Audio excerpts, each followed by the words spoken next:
আমার মনের কথাগুলো এই খামের মধ্যে ভরে তোমার হাতে তুলে দিলাম। Megha, I love you.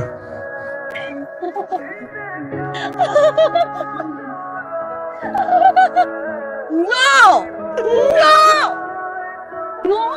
No!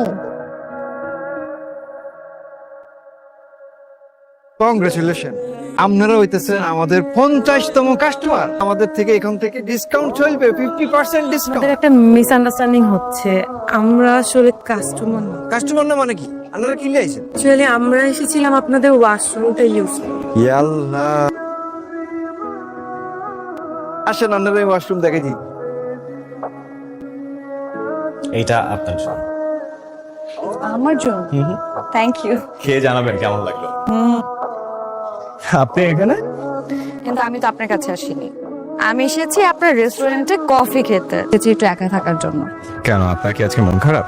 আসলে মেয়েদেরকে না, মেয়েদের মন খারাপ কিনা সেটা জিজ্ঞেস করে কোনো লাভ নেই, আর বিনা কারণে মেয়েদের মন বেশিরভাগ সময় খারাপ থাকে।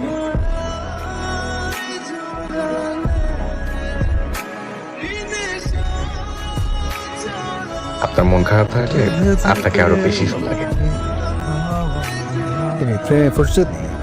না, সেরকম কিছু না। এত দেরি করলেন কেন? সে কখন থেকে আমি আপনার জন্য অপেক্ষা করছি।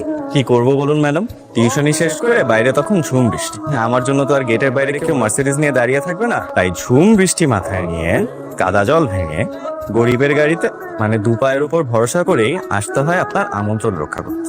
ভিজে গেছো দেখছি, কাছে এসো তো, রুমাল দিয়ে মুছে দে। আমি ভাবলাম তুমি তোমার শাড়ির আঁচল দিলে আমাকে মুছিয়ে দিবে। বাপরে বাপ, আপনারা তো দেখছি পুরোটাই মুখস্থ। এরপর হুট করে ক্যাফেতে মেঘার আসা বন্ধ হয়ে গেল। সেলফোনে কল দেওয়ার পর সেটাও সুইচ অফ। আরে ও তো এক সপ্তাহ ধরে অফিসেই আসছে না, ছুটি নিয়েছিল। হুট করে একদিন ইমেইলে রিজাইন লেটার পাঠিয়ে দিল। মেঘা ম্যাডাম আছে? মেঘা ম্যাডামের কি হল? ফ্রেন্ড হই, ফ্রেন্ড। আপনার দেখে তো মেঘা ম্যাডামের ফ্রেন্ড মনে হয় না। আপনার এত কিছু তো বোঝার দরকার নেই। আঙ্কেল, তুমি কি আমাকে চিনো? আমি তো তোমাকে চিনি না, তাহলে আমাকে খুঁজতে এসেছো কেন? তোমার নাম মেঘা? হ্যাঁ, আমার নাম মেঘা। আমি তোমার মতোই একটা মিষ্টি প্রিন্সেসকে খুঁজছি। ওর নাম কি মেঘা?